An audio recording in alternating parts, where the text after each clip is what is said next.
नमस्कार सभी भैया बहनों को। आज हम पढ़ेंगे संसाधन नियोजन। संसाधन का नियोजन करना क्यों आवश्यक है। जैसे कि भारत है वह कई प्रदेशों में बंटा हुआ है, कई राज्यों में बंटा हुआ है और अलग अलग प्रदेशों में अलग अलग संसाधन उपलब्ध है।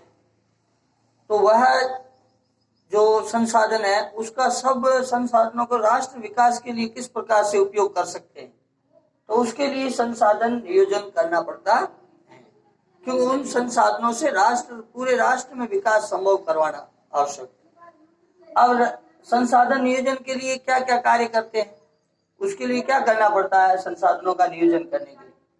तो सबसे पहला काम करते हैं कि देश के जो विभिन्न प्रदेश हैं, देश में विभिन्न प्रदेश है, जैसे जम्मू कश्मीर है, अरुणाचल प्रदेश है, राजस्थान है, झारखंड है, ऐसे देश के जो विभिन्न प्रदेश हैं वहां पर संसाधनों की पहचान करना भी, वहां पर सर्वे करना और उनकी तालिका बनाना, उस प्रदेशों में सारणी बनाना भी। इस प्रदेश के अंदर जैसे राजस्थान है और राजस्थान में कौन सा संसाधन उपलब्ध है, तो राजस्थान लिख दिया, उसकी तालिका बन गई। और राजस्थान में कोयला है तो कोयले का यहाँ लिख दिया कितनी मात्रा में है, पहले सर्वेक्षण करना उसका, फिर तालिका में, फिर मानचित्र बनाना भी किस क्षेत्र में है, उस क्षेत्र का सर्वेक्षण करके मानचित्र बनाना।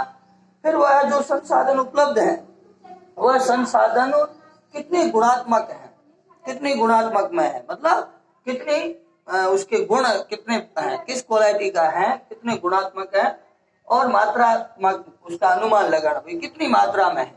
बहुत कम मात्रा में है तो फिर उसके ज्यादा वहां प्रौद्योगिकी विकसित करने की आवश्यकता नहीं।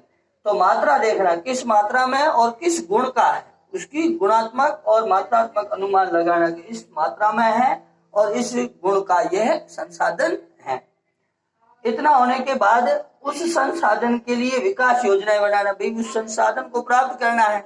वहां संसाधन का सर्वेक्षण हो गया, वहां मानचित्र बन गया, इतनी गुण में है, इतनी मात्रा में है, उसके बाद उस संसाधन के लिए विकास योजनाएं बनाना सरकार बनाएगी। उसके लिए उपयुक्त प्रौद्योगिकी लगाना, वहां उन संसाधन को प्राप्त करना, उसके लिए खुदाई के लिए जो भी तकनीक है वो तकनीक लगाना, उस तंत्र को शुद्धिकरण के लिए कौन से उद्योग लगाने हैं, प्रौद्योगिकी लगानी, उस उपयुक्त तकनीकी और कौशल, और फिर वैसे वहां पर संस्थाओं का भी निर्माण करना, संस्थागत नियोजन, ऐसा ढांचा तैयार करना जिससे उन संसाधनों का विकास किया जा सके।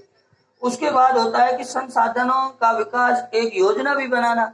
जैसे देश के लिए विकास योजनाएं बनाई जाती हैं, ऐसे ही संसाधनों के लिए उस विकास योजना में, जो राष्ट्रीय विकास योजना है उसके अंतर्गत हमको योजना बनानी। राष्ट्रीय विकास योजना जैसे वार्षिक विकास योजना बनती है या फिर जो पंचवर्षीय विकास योजना बनती है, उसके अंतर्गत उन संसाधनों का विकास कैसे हो जिससे अधिक से अधिक देश का आर्थिक विकास संभव हो सके। तो उसके लिए हमको संसाधनों के विकास योजना में राष्ट्रीय जो विकास योजनाएं बनती है उसके अंतर्गत उस कार्य को भी जोड़ना। इस जो संसाधनों का है हमको विकास करना है, या संसाधनों की खोज के लिए सर्वेक्षण करना है, और संसाधनों के ऊपर प्रौद्योगिकी इतनी खर्च करनी है, ये सब कार्य करते हैं। इसी को आर्थिक नियोजन कहा जाता है। इससे आगे हम कल के वीडियो में पढ़ेंगे।